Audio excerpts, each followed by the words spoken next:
Voici la lumière qui arrive dans les ténèbres. Oui, les pompes. Quand tu vois toutes ces pompes allumées là. Les pompes, c'est quoi les pompes? Mais tu vois pas les pompes à essence d'avant? Ah oui, les pompes à essence. Voilà. Ici, nous sommes, on peut dire qu'on est dans un chapitre, hein? C'est ça, un club. Un club de ministère motard pour Jésus. Et ce chapitre s'appelle Objectif Terre Promise. Vous voyez, c'est un chapitre chrétien, je peux le dire, qui est pratiquement inconnu des milieux chrétiens. Pourquoi? Parce que certainement l'odeur du pestiféré, comme j'ai connu aussi moi-même ici, on se fait marginaliser dans nos propres églises. Bien souvent aussi tués. Entre l'autel et l'entrée de l'église, beaucoup de chrétiens ont été tués. Et on voit aussi des chapitres. Alors on voit beaucoup de peut-être des choses comme ça. Il faut bien savoir que tous ces gens-là n'ont pas le droit de donner leur couleur. C'est impossible de donner les couleurs. Et cette petite terre missionnaire de Nouvelle-Calédonie a envoyé des missionnaires dans ces endroits tels la Nouvelle-Zélande, l'Amérique, l'Australie, le Mexique. Et nous voyons ici toutes ces couleurs. C'est, je pense, un miracle de Dieu.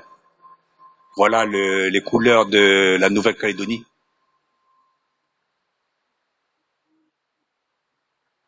Ce chapitre s'appelle Objectif Promised Land, la terre promise. Voilà encore un petit aperçu de tous ces gangs que le frère a visités.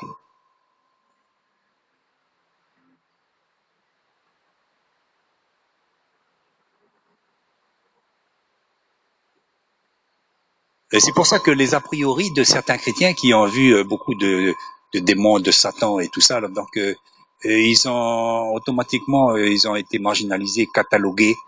Et voilà, comme on dit, l'homme regarde à l'apparence, mais Dieu regarde au cœur. Voilà encore une apparence de tête de mort.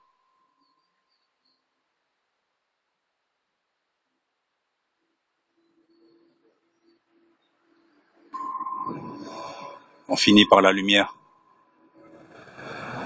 Bon là ici là dans ce chapitre là calédonien, c'est un bar pour le soir. C'est un bar, ça fait un bar, non? C'est pas un bar. C'est simplement un club.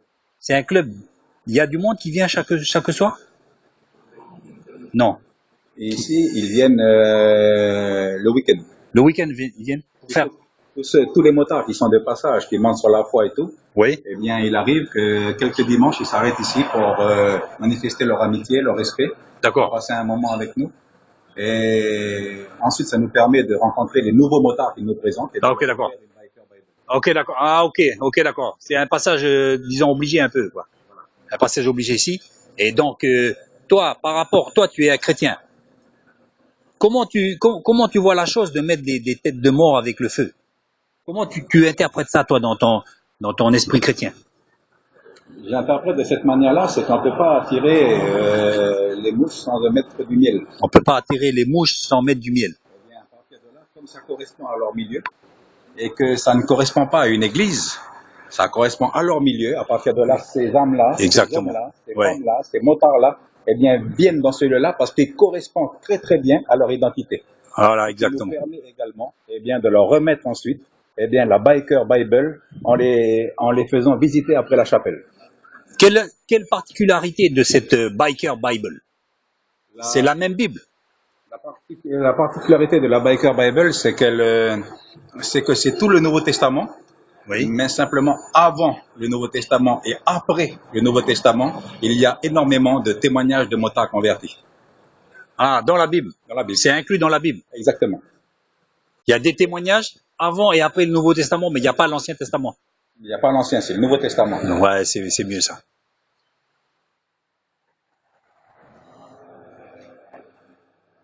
Ok. Voilà, par exemple, ça c'est offert par eux, 666. 666. C'est les clubs sataniques, motards. D'où ça? Ça, vient d'Australie. Voilà. Alors 666. Voilà, on voit bien 666. 666. C'est le nom d'une bière? Non, non, c'est pour le port de bière. Voilà, c'est pour porter leur bière.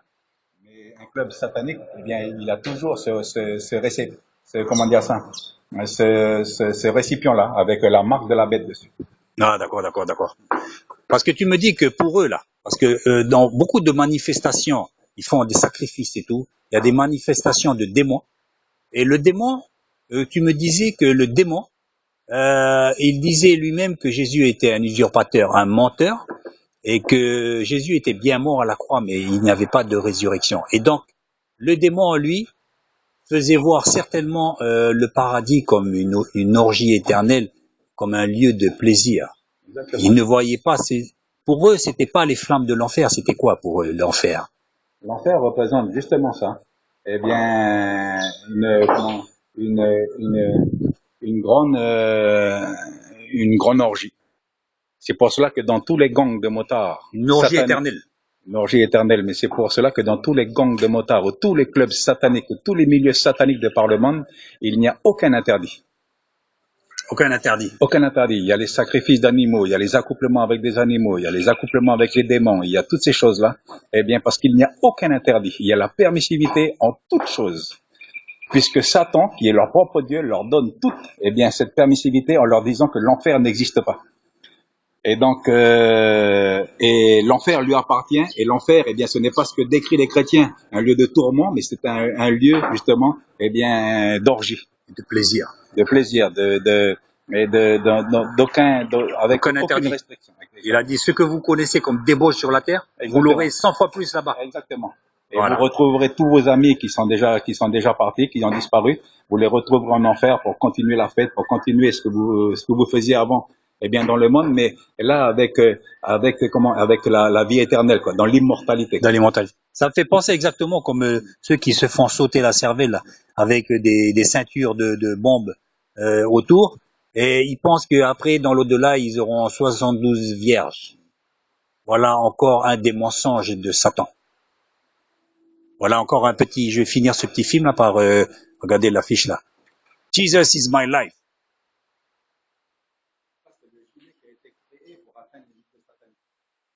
On voit le motard qui sort, eh bien, du chandelier. Le chandelier représente l'Église. Eh bien, dans la Bible et dans le livre de l'Apocalypse, eh bien, le motard d'objectif t'a promis sort de l'Église pour rapporter l'Évangile, eh bien, à tous ces gangs sataniques représentés par ces têtes de mort. Et ces têtes de mort sont reproduites telles que eux ils les portent.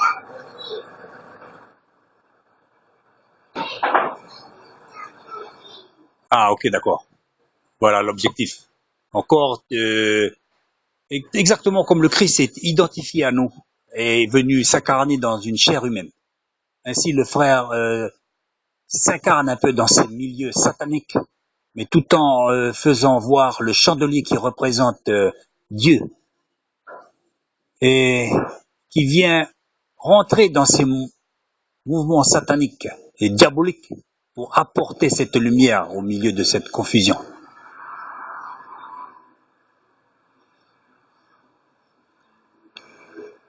Là où la débauche surpasse la grâce, automatiquement surabonde. Voilà, je cherchais le mot.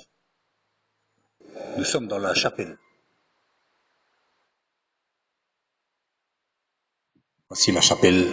Chapelle, ministère motard.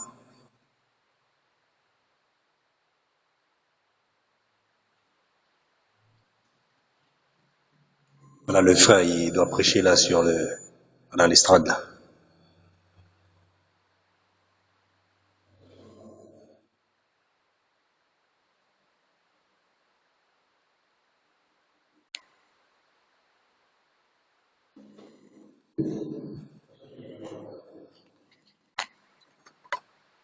Mes très chers frères, aujourd'hui nous ouvrons un nouveau chapitre en Nouvelle-Calédonie. Pour la gloire de Dieu et le salut des hommes.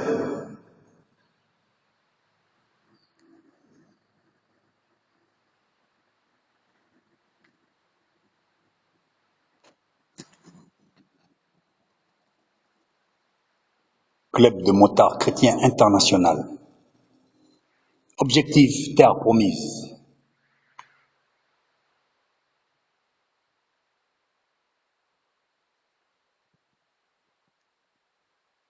Car la parole de Dieu est vivante et efficace, plus tranchante qu'une épée quelconque à deux tranchants. Regardez-moi ces choses-là. On dirait des démons.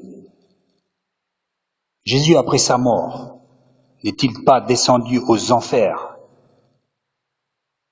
Cette épée pénétrante jusqu'à partager âme et esprit.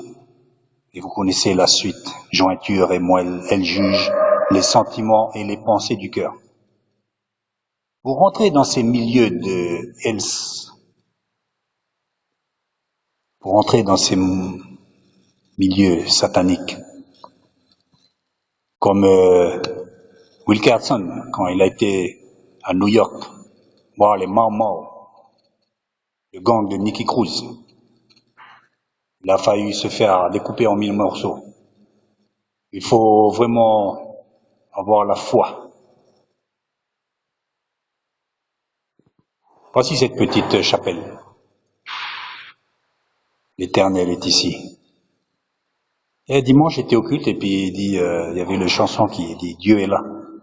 Dieu est là, Dieu est là, Dieu est là au milieu de nous. Dieu est là, Dieu est là. Rachetez le temps. Rachetez le temps. Il ne faut pas juger ceux qui ont des ministères, quels qu'ils soient.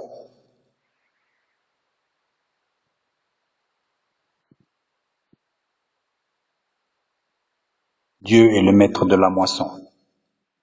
Voici un petit aperçu de cette chapelle.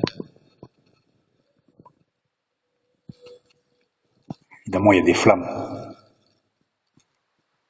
Les satanistes aiment beaucoup les flammes, mais nous, on a aussi les flammes, mais c'est les feux du Saint-Esprit. Voilà. Merci aux frères pour cette petite visite de la chapelle. C'est un moment exceptionnel.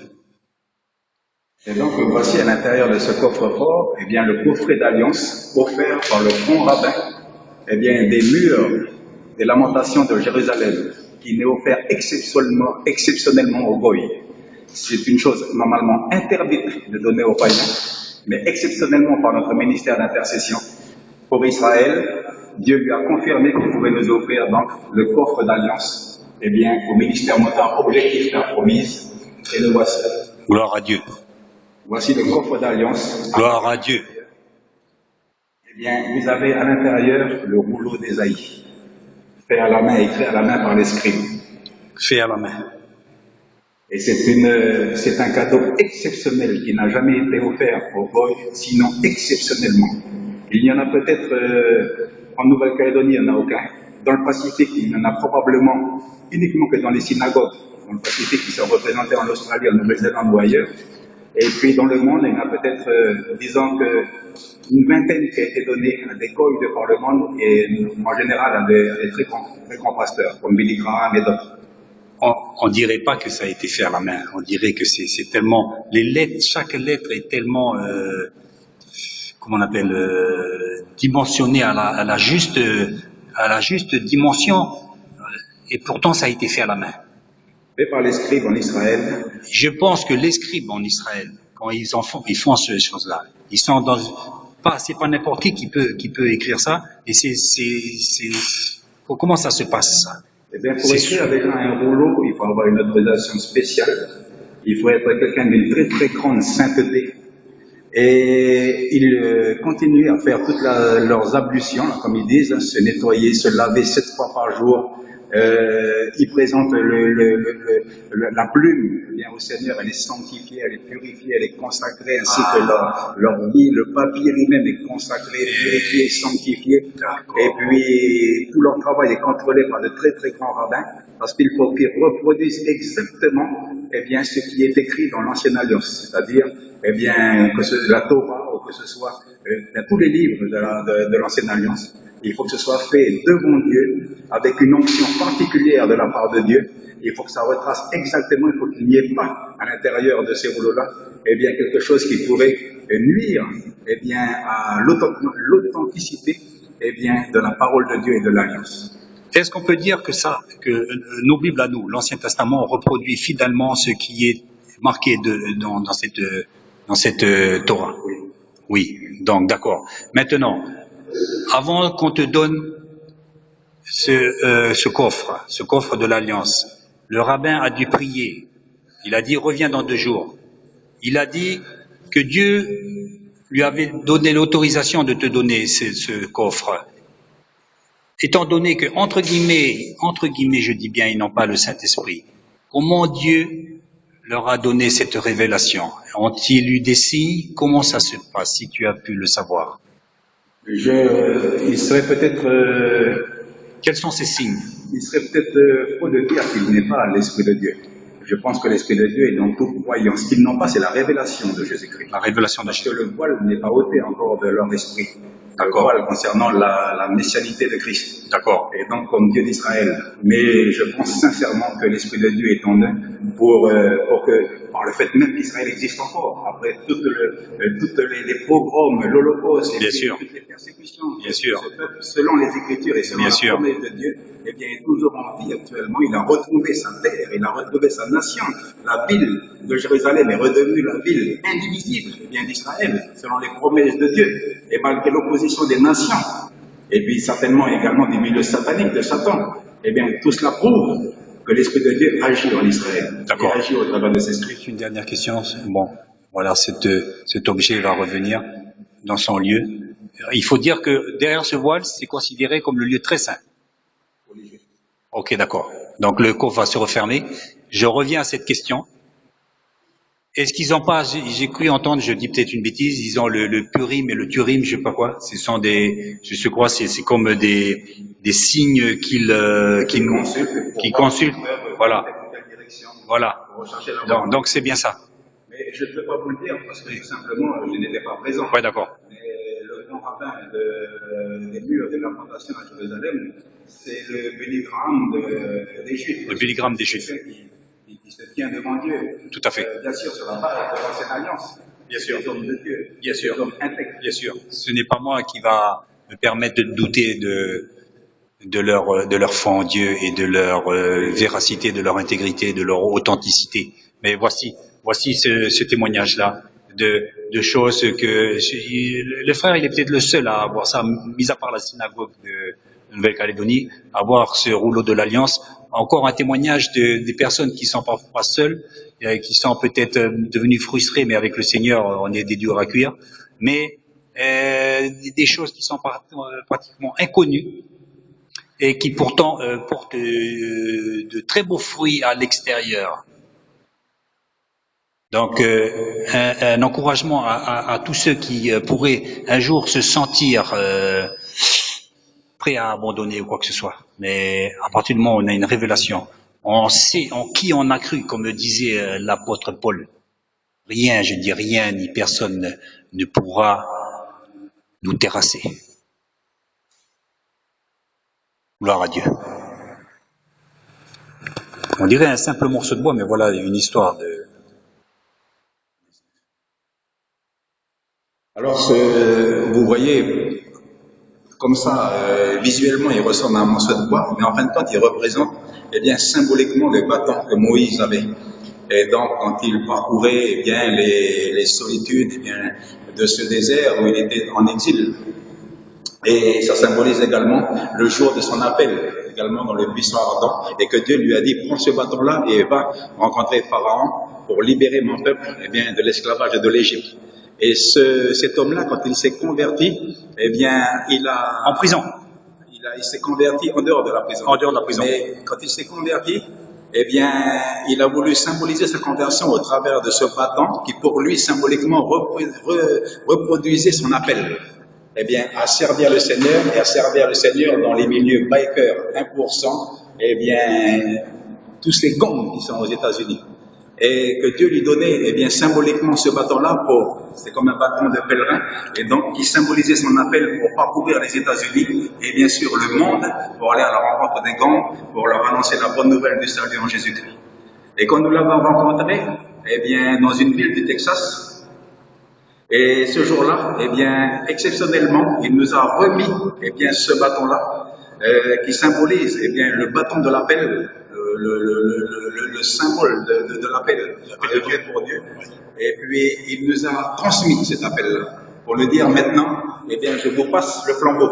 C'est vous qui prendrez la relève pour continuer, eh bien, ce ministère-là de parlement avec vos propres couleurs, mais que vous avez le soutien, eh bien, de mon ministère et puis de la tribu de Juda. Et donc, il y a une main d'association et de collaboration qui s'est installée entre nous et qui est représentée aujourd'hui, eh bien, par ce bâton qui symbolise l'appel de Dieu du pasteur Ben de la tribu de Juda, eh bien, aux États-Unis. C'est quoi cette histoire avec en prison? Tu m'avais dit qu'il était en prison. Non, c'est un homme qui a connu beaucoup de déboires. En fin de compte, il n'a pas été en prison, mais il a été plusieurs fois arrêté, mais il a échappé à la prison. Mais par contre, il a eu beaucoup de déboires. Il a été écrasé par une voiture de moins de 2 tonnes, qui s'appelle une Lincoln, et il n'est pas mort. Ensuite, on lui a tiré dessus de plusieurs balles par un gang adverse, il n'est pas mort. Oui. Ensuite, sa maison a pris feu. Et ce jour-là, il s'était suicidé. Il s'était piqué à l'héroïne, mais avec des doses d'héroïne qui auraient pu tuer un cheval, sinon plus. Et ce jour-là, eh bien, dans le coma, dans son fauteuil, il a mis à feu également la maison. Toute la maison a brûlé, son fauteuil a brûlé, tous ses vêtements ont brûlé. Il lui restait qu'une manche, mais son corps n'a pas brûlé. Et comme il n'est pas mort, et qu'il est ressorti du coma en voyant qu'il était assis sur ce fauteuil calciné, et puis qu'il n'avait qu'une manche, mais son corps n'avait pas brûlé, c'était un miracle. À partir de là, eh bien, cet homme-là a dit certainement que Dieu existe. Parce qu'il n'a pas voulu de ma mort, il n'a pas voulu que je meure. Pourtant, j'ai tout fait pour mourir. Et donc, il est allé voir un pasteur qui lui a parlé de Christ. Et ce jour-là, quand il s'est converti à Christ, il a été immédiatement baptisé du Saint-Esprit d'une manière exceptionnelle. Et dans la première année de sa conversion, il a amené 1000 âmes à Christ. La première année. La première année de sa conversion, il a amené 1000 âmes à Christ. Avec du témoignage, avec quoi? Avec le témoignage de Christ, mais dans la puissance de l'Esprit. Et donc, ensuite, après cette année-là, eh bien, il a dit, Seigneur, qu'est-ce que tu veux pour moi? Et le Seigneur l'a conduit donc à une école biblique d'1 an. Il a fait l'école biblique pendant 1 an. Quand il est ressorti de cette école biblique, il est retourné chez lui. Il a dit, maintenant, Seigneur, qu'est-ce que tu as comme ministère pour moi? Et à cet instant-là, 1 heure après sa prière, il a entendu une voiture arriver. Derrière la voiture, il y avait une remorque. Et Satan est sorti de la voiture, qui était chrétienne. Et lui a dit, Ben, eh bien, Dieu m'a envoyé chez toi, avec cette Harley Davidson. Tu devras servir le Seigneur au travers de cette moto, la Harley Davidson. Tu iras vers tes anciens amis, vers les anciens, vers tes gangs. Tous les gangs qui sont aux États-Unis, le Seigneur te dit d'aller vers eux et de leur prêcher la bonne nouvelle du salut en Jésus-Christ. Et c'est là qu'est né le ministère de la tribu de Juda, qui a connu un immense succès aux États-Unis et de par le monde. Ministère du pasteur Ben, qui fait partie donc de la tribu de Juda. La tribu de Juda. Ministère parmi les bikers. Voilà l'histoire de ce petit bâton. Extraordinaire. Extraordinaire. Ce petit bâton-là s'est retrouvé en Nouvelle-Calédonie.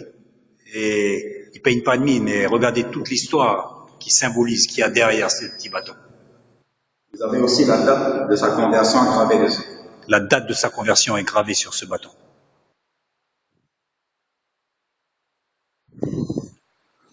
« 1981.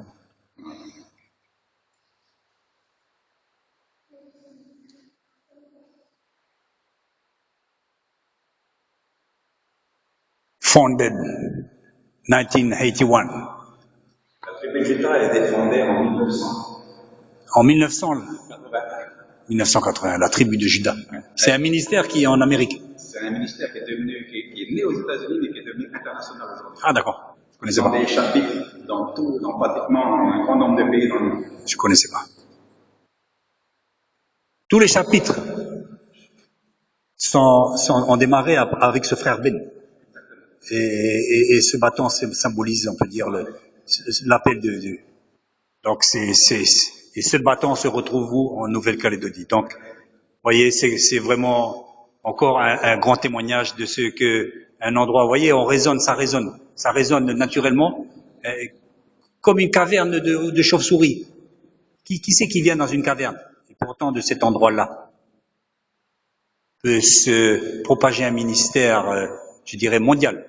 Cette résonance aussi me fait penser aussi à une résonance. L'important, c'est que nous, on ait une résonance à l'oreille de Dieu, au cœur de Dieu, même si personne nous entend, mais que notre voix puisse ne pas rebondir comme certaines prières. On peut faire même des prières qui s'arrêtent au plafond, là, hein, voyez? Ça va s'arrêter au plafond. Mais l'important, c'est que ça résonne au cœur de Dieu. Merci encore, frère, pour ce précieux témoignage. Il a son ministère à Houston, au Texas. Houston. Nous l'avons rencontré dans la ville d'Houston, au Texas. C'est un homme de Dieu extraordinaire, puisqu'il a été, en son temps, il a été reçu à la Maison Blanche par le président Reagan, qui lui a remis une médaille pour l'action sociale, en plus de son ministère, qu'il avait dans tous les États-Unis et de par le monde. Si tu connais ta Bible, ça c'est tiré de l'Apocalypse. Oui, voilà. C'est le truc, je vois les yeux comme des flammes de feu. Là, on peut dire, je vais pas faire un parallèle comme on fait le Saint des Saints. Là, c'est l'endroit qui reproduit. Bon, chaque gang a des lieux comme ça où personne ne peut venir. Donc là, on n'oublie pas que c'est un club chrétien, mais là, il y a que les chefs de gang qui viennent de l'étranger qui peuvent venir ici pour. Donc, je vais pas filmer les noms qui sont en haut. Ça, je vais pas le faire. Mais je veux filmer juste en bas là. Ça représente le Christ du livre de l'Apocalypse. Là, c'est le Christ souffrant sur la croix. C'est le Christ qui revient dans la gloire. Ça, c'est voilà, d'accord. Tel qu'il est écrit dans l'Apocalypse chapitre 1er avec donc, les cheveux donc de la laine blanche, ouais, avec ses fleurs en flamme, ses yeux en flamme de feu qui représentent son jugement, quoi. Il voit tout au travers de l'homme dans l'église et tout. L'épée à double tranchant qui sort de son visage. Vous avez les clés de la mort et du séjour des morts. C'est Christ même qui les tient. Également, il tient dans son autre main les chandeliers et puis les étoiles qui symbolisent les églises et puis les anges, les serviteurs de Dieu de ces églises-là. Tout ça est écrit dans Apocalypse chapitre 1er jusqu'au chapitre 3. Et puis, c'est représenté le vêtement teint de rouge quand il revient dans Apocalypse chapitre 19. Quand il est sur le cheval blanc qu'il revient, et puis également, ses jambes d'airain, décrit dans l'Apocalypse 1er, également cette cuirasse qui le représente également, c'est le Christ qui revient dans la gloire, c'est le Christ de la gloire, là c'est le Christ glorieux qui revient. Tel qu'il est décrit dans le livre de l'Apocalypse, on a essayé de reproduire, bien sûr. Bien sûr, voilà. Mais quand même, c'est plus le Christ souffrant, c'est plus le Christ de la croix. C'est le Christ victorieux qui attend son heure. Exactement. Qui attend son heure. Et qui revient pour dépouiller, justement. Dépouiller qui? La puissance des ténèbres, le royaume des ténèbres, et qui a la puissance également sur la mort, comme vous voyez ici. Et donc, Christ revient pour le dépouiller de son autorité, de sa puissance, qui a déjà été accomplie sur la croix du Golgotha, oui, d'une manière spirituelle, voilà, mais qui deviendra visible, effective, au jour où il installera, où il établira le millénium, sur la terre. Je sens que Satan est vraiment en colère. Ici, vous avez ce que vous avez vu sur un gilet. Le chandelier derrière le motard qui représente l'église, et puis ce motard chrétien qui sort de l'église pour évangéliser toutes ces âmes qui sont représentées par cette tête de mort. Amen. C'est la vallée des ossements d'Ézéchiel 37. Amen. Et donc, quand le motard, en passant, annonce l'évangile, nous voyons les squelettes revenir à la vie, repousser, la chair reprendre le dessus, et puis, bien sûr, ils sont amenés tout doucement, mais régulièrement, à la repentance, à la conversion, à la nouvelle naissance. Et pour cela, nous avons besoin de sortir de nos églises pour prêcher l'évangile à tous ces morts pour qu'ils reprennent vie en Christ. Des morts spirituels. 3 fois Amen, mon frère. 3 fois Amen. Il nous faut sortir de l'église. Et ici, ça représente la parole de Dieu, comme vous voyez, ici, derrière, ça représente la Bible, qui est ici en relief. Et puis, vous avez donc la main qui symbolise, le Saint-Esprit, qui tient l'épée de l'Esprit, qui est la parole de Dieu. Et donc, cette parole-là doit être annoncée à toutes ces âmes qui sont mortes dans leurs péchés et symbolisées par toutes ces références sataniques qui sont sur ces crânes. Toutes ces références sataniques.